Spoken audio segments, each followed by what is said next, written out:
Саламатсыздарбы, күндүн маанилүү жаңылыктары жана элдик кабарлары менен бүгүн 24 маалымат топтому.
Кыргыз Республикасынын Тышкы иштер министрлиги үстүбүздөгү жылдын 20 майына карата Оренбург-Бишкек маршруту боюнча чартердик каттамды аткаруунун уюштуруу маселесин иштеп чыкты.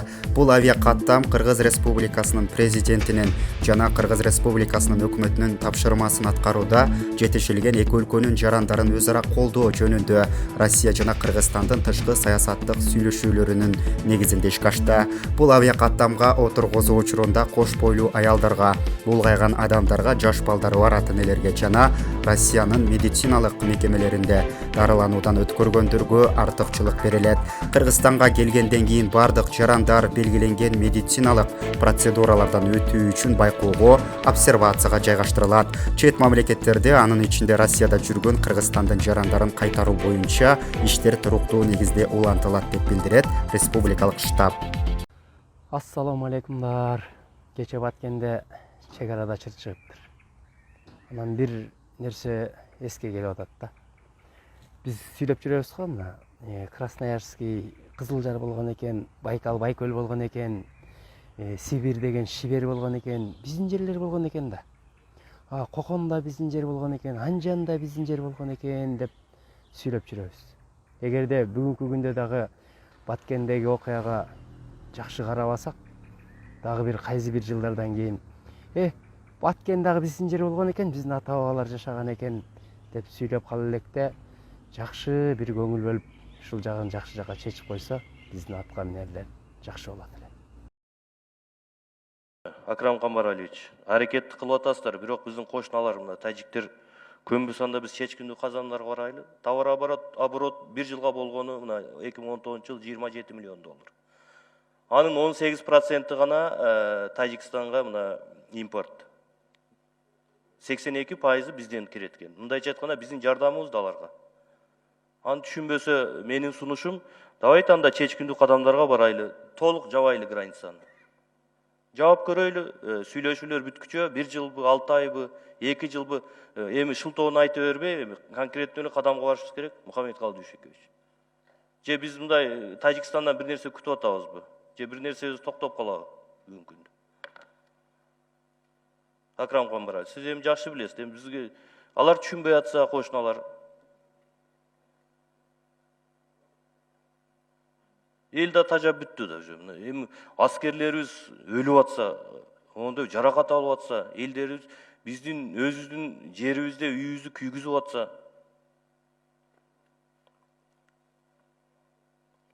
бара алабызбы ошол жолго биз? Урматтуу Тамылдык Апарович, барабыз. Андай маселе боюнча эгерде мындай жыйынтык чыгып, эртең ошо көз менен кайра ошол келе турган болсо, ага барышыбыз керек, барабыз ага. Бирок бүгүнкү күндө өзүңүз жакшы билесиз, бул экономикалык рычагтын убактысы биз өткөрүп бердик. Буну ачык айтышыбыз керек. Бул баягы азыр Өзбекстан менен Тажикстан ортосундагы алака жакшы болуп, азыр 16 чегара өткөрмө пункту иштеп атат. Бул мезгилге чейин бир дагы бир адам эмес, бир техника эмес, бир дагы мындай мал жандыктарын өткөзбөй, бирок 2017 жылы, 18 жылы баягы алардын анча-мынча өзгөрүү менен ушул жолго барышты. Бизге бүгүнкү күндө экономикалык ырчактан албетте сиз айткандай 82% Согди областынын кандайдыр бир деңгээлде мындайча айтканда бизге зависимый бар. Ал боюнча биз мына жакын 1-2 күндүн ичинде Кайрагач постуна, өзүңүз билесиз, Кайрагач постуна толук кандуу жапканга барабыз. Алар өздөрү дагы бизге кат берген, мына коронавируска байланыштуу биз мындайча айтканда толук кандуу жаап, азыркы учурда 2 айдын ичинде арка зонасы, Лейлектин ошол батыш тараптагы кыймыл аракет толук кандуу контрабанданы мындай минимизация кылдырдык. Бул жерде дагы баягы цифралар бар. Азыр биз бир гана ошо тамо бажыга бул мезгилге чейин боло элек болчу. Азыр ушу Кайрагач посту аркылуу ошол жашылча жемиштер бажы төлөмдөрүн төлөп, азыр 4,5 миллион сомго чейин төлөнүп келет. Бир сом ал жерден төлөнчү эмес. Азыр эми буюрса бул маселени баягы биз тособуз, 2 ай, 1 жыл тоскондон кийин, эгер Өзбекстан менен булардын алакасы жакшы болгон болсо, биз кийин өзүңүз билесиз, ошол жердеги биздин жарандарыбыздын дагы кандайдыр бир чек аралаш соода саттыктын эсебинен оокат кылып атат. Биз ошол жагындагы мындай рискти мындай карап атабыз. Азыр бир посту жапканга барабыз, бирок кызыл белди толук жапканга эми ал менин оюмча эл аралык келишимдер менен бар. Буну биз тиешелүү мамлекеттик органдар менен карашыбыз керек. Азыр тажик тарап переговорга келбей койду деп айтсак туура эмес болот. Себеби мен акыркы бир переговор жүргүзгөндө бир 2 участокты чечкенге бардык. Бул мезгилге чейин чечиле элек болчу.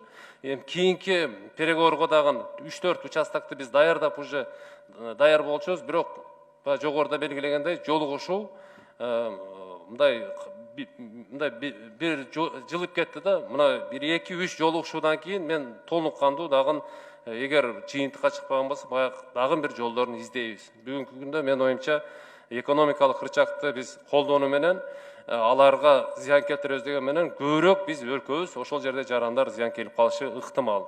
Бирок азыркы айткан бир пост боюнча бир маселени карап атабыз. Акрам Камбаралович, мен аларга зыян келтирүү эмес, биз өзүбүздүн мүмкүнчүлүктү колдонуп атабыз. Экономикалык абал эмес, стратегиялык жерлер да бар. Бул жол Кытай менен жабайлы, сууду жабайлы, токту бүт нерсе бар да. Эгерде 30 жылдан бери биз шултоо болгондой эле болуп атат, эл да ишенбей калып атат. Деп айтканда токтотуп туруп, бардык карым-катнаш токтотуп туруп, ошого барышыбыз керек да. Күндө чиремден чыгып атат, биз карым-катнаш болуп атат. Эми күч органдары да бул жерде отурасыңар. Сөзүн ачык, контрабанданы бир күндө жаап койсоңор болот. Эми мен машине бир чычкан беле, же бир адам беле машинелеп кирип кетип атат. Бир күндө аны тосту. Бияктан өзүңөрдүн жоокерлериңер каза болуп атса, башка райондон өзүңөр туруп алып туруп, башка эмеге мүмкүнчүлүк берип атасыңар да. Ошон үчүн бир чечкиндүү биз кадамдарга барышыбыз керек. Биздин корпус жакшырып жатты эле, бир биздикилер чыкпайсыңар деп согуп баштады мына. Туганда карагыла, муларды алып кетпейби милициячы? Жибербейби наряд дополнительный?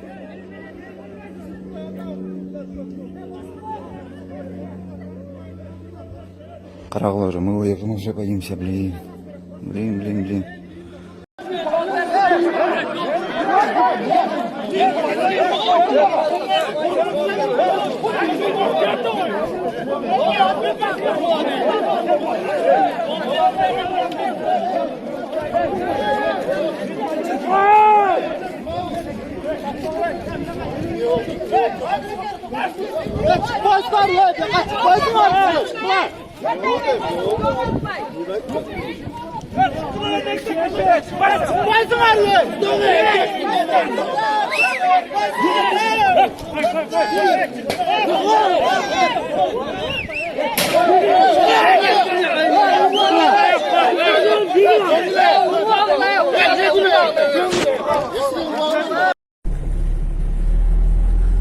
Кызылкай шаарына кире берген жол.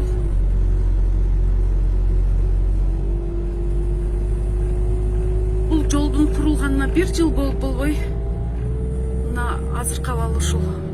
кайрадан жол куруучулар жамап атат.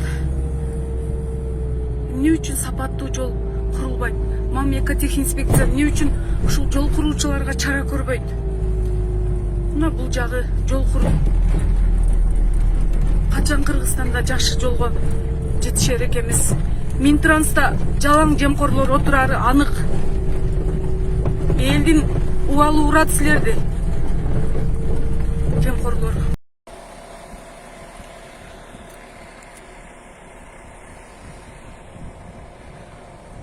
Бул жол Баткен областына кеткен караван. Кызылкыя менен караван айыл менен Кызылкая шаарынын ортосундагы жол. Өзүңүздөр билесиздер, бул жол курулуп бүткөнүнө 1 жыл боло элек. Мына уже жараксыз абалга келип кайрадан оңдоп атат. Мына жол куруучулар оңдоп атышат. Көрүп коюңуздар. Качан бизге Минтранс сапаттуу жолду курар экен? Качан бул жемкорлук токтойт? Көрүп атасыздар. Мына Баткен областына кеткен жол. 1 жыл болгон жок. Бул жолдор жаңы курулганына. Жемкорлук биздин өлкөбүздө качан тыйылар экен? Мына Кызылкая шаарына кире берген жол. 1 жыл болгон жок ушул жолдордун курулганына. Кызылкая шаарынын кире бериши. Караван менен Кызылкая шаарынын ортосу.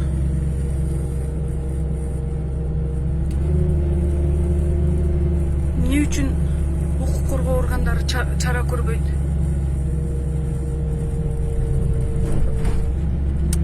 Жол курулуп бүткөнүнө 1 жыл болбой абал ушул.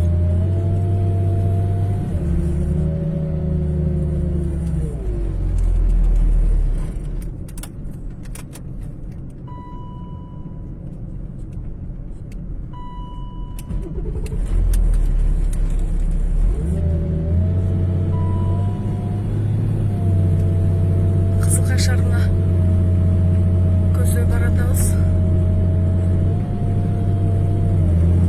Жолдорубуз абал ушул.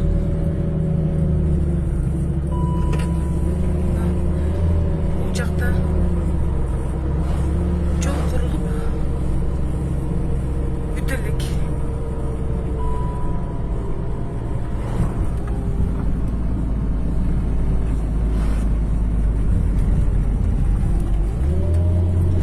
Жол курулуп бүтө элек.